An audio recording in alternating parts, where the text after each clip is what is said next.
এত রাতে একা একটি যুবতী মেয়ে এ কি করলো? কয়েকদিন আগেই নতুন বিয়ে করলেও পারিবারিক সমস্যার কারণে আলাদা হতে হয় স্বামীর থেকে, আর তারপরেই এই রকম।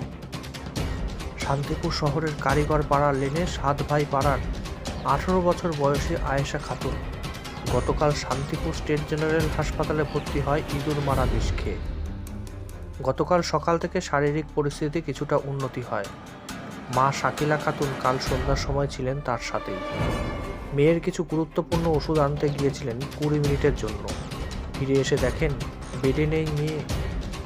পার্শ্ববর্তী রোগীর মোবাইল থেকে কাউকে একটি ফোন করে সে বেরিয়েছিল, অথচ সেই নাম্বারটি ফোন করার পর ডিলিট করে দিয়েছেন আয়েশা। হাসপাতাল কর্তৃপক্ষের নিয়ম অনুযায়ী শান্তিপুর থানায় বিষয়টি জানালেও নিখোঁজ রোগীর পরিবারকে তারা জানিয়েছেন এত মানুষ আসছে যাচ্ছে, কিভাবে সকলের খেয়াল রাখা সম্ভব। পরিবারের প্রশ্ন, তাহলে সিসি ক্যামেরার এত লোক, লস্কর, গেটম্যান, নিরাপত্তারক্ষী কাদের জন্য? যদিও সাংবাদিকদের প্রশ্নের প্রতিক্রিয়া দিতে চাননি কর্তৃপক্ষ। তবে পরিবার সূত্রে জানা যায় নৃসিংহপুর কালনার ওপারে অভিজিৎ নামে কোনো একটি ছেলের সাথে তার সম্পর্ক তৈরি হয় 1 মাস আগে। গত কয়েকদিন আগে তারা পালিয়ে বিয়ে করেন, কিন্তু ছেলেটির নিজস্ব বাড়িঘর কিছু না থাকার কারণে এবং স্বজাতি না হওয়ার কারণে পরিবারের পক্ষ থেকে মেনে না নেওয়ার ফলে সেখানকার এলাকাবাসীরা যোগাযোগ করে আয়েশার পরিবারের সাথে। এরপর আয়েশাকে ফিরিয়ে নিয়ে আসে তার মামারা। বিচ্ছেদের কারণে তার বিষ খাওয়া। তবে আজকেও হয়তো পরিবারকে ফাঁকি দিয়ে সে রওনা দিয়েছে সদ্য বিবাহ করা প্রেমিকের কাছে। কিন্তু পরিবারের পক্ষ থেকে জানতে চাইলে অভিজিৎ নামে আয়েশার ওই স্বামী জানান তার সাথে কোনো যোগাযোগ হয়নি। যদিও এ বিষয়ে আয়েশার পরিবার থেকে আগামীকাল শান্তিপুর থানায় একটি ডায়েরি করা হবে বলে জানিয়েছেন। তবে রাত 10টায় শান্তিপুর থেকে নদী পেরিয়ে একা কালনায় যদি গিয়ে থাকে, তাহলেও মাঝপথে কোনো বিপদ হতে পারে, এই দুশ্চিন্তা পরিবারের। নাম আয়েশা খাতুন। কোথায় বাড়ি?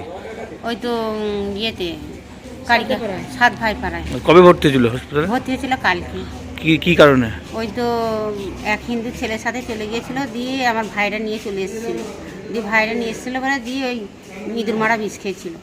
আচ্ছা, তারপরে ভর্তি হয়েছিল? হ্যাঁ, দিয়ে তারপর ভর্তি। শরীরের পরিস্থিতি কেমন ছিল আজকে? শরীর খুব ভালো ছিল, দিয়ে রক্ত পরীক্ষা সব করা হয়েছে, বললো ভালো আছে। তা ডাক্তারবাবু বয়স কত মেয়ের?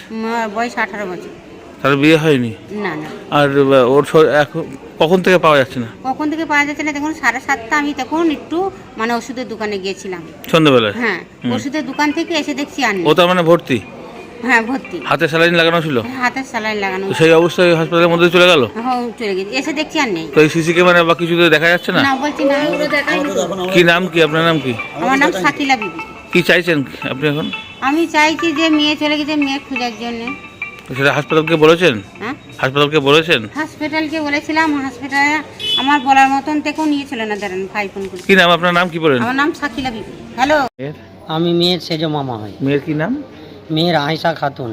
আচ্ছা, তো এই যে চলে গেল, তাহলে আপনারা এখন কি চাইছেন?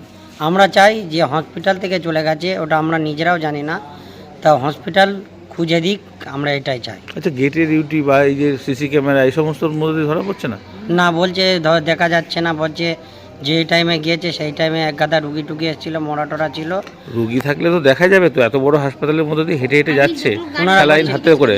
ওনারা বলছে যে জানি না, আমরা দেখতে পাচ্ছি না, দেখাচ্ছে না, এতে স্যালাইন হাতে নিয়ে যাচ্ছে, তো সেটা বলছে হয়তো সে উড়না ছিল, উড়নাটা ডেকে টেকে চলে গেছে, হয়তো আমরা দেখতে পাইনি। কটার সময় হয়েছে ঘটনাটা? এটা হয়েছে এই 7:30 পৌনে 8 নাগাদ হয়েছে। আপনারা কি হাসপাতাল থেকে জানিয়েছেন? আমরা হসপিটাল থেকে জানিয়েছি বলতে আমার দিদি বললো যে খুঁজে পাওয়া যাচ্ছে না।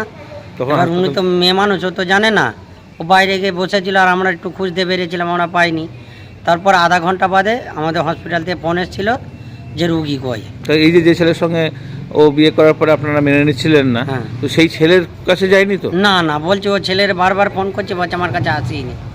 ছেলের কাছে যায়নি? না না। কিন্তু মনে হচ্ছে তো যে ও যাওয়ার জায়গা কোথায়? আপনার আত্মীয় স্বজন বাড়িতে? আমাদের আত্মীয় স্বজন বাড়ি ও কোন পাড়ায় বাড়ি আপনাদের? আমাদের বাড়ি আজাদপল্লী কারিকার পাড়া। তাহলে সেখানে তো যাইনি? না না। অন্য আত্মীয় স্বজন কারো বাড়ি যায়নি? না না না। ওই ছেলের কাছে খোঁজ নিয়েছিলেন? হ্যাঁ, ও ছেলের কাছে অনেক কবার ফোন। তাহলে শান্তিপুর থানায় জানিয়েছেন এই না না ঘটনা? না, জানায়নি। সেইটা যদি জানান, তাহলে ওই ছেলের উপরে যদি চাপ দিতে থাকে, তাহলে তো সেখানে তো পাওয়া যেতে পারে। হ্যাঁ, তা যেতে পারে। সেটা করবেন? আমরা ছেলেটাকে আমরা বলা হয়েছে, ওই ছেলেটা বলেছে আমাদের কাছে এখনো আমার কাছে কোনো যোগাযোগই সে নেই কি তার আর সাথে। স্বীকার করবে যে তার কাছে গেলে, কারণ সে তার ভালোবাসার জিনিস। আমরা এটা। তো চাই যে খোঁজটা কমসে কম পাই। কি নাম আপনার? আমার নাম শুকুর আলী কারিকর।